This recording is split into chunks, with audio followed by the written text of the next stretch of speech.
They didn't use the word homosexuality because that Right. wasn't invented till the 1800s. They didn't even use the word sodomy because that wasn't invented until the 1100s in the Latin-speaking West. And sodomy really meant originally anything other than heterosexual missionary position sex.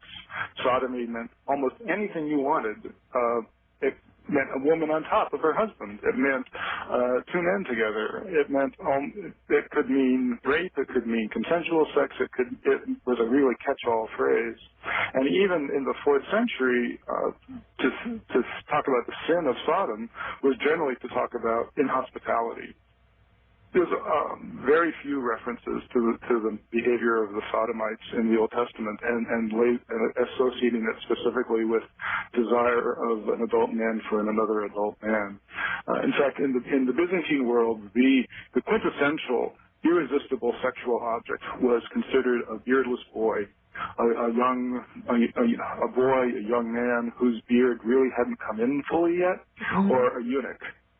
And so the angels were often depicted as eunuchs, and therefore the desire of the men of Sodom for the eunuchs was considered like a standard behavior.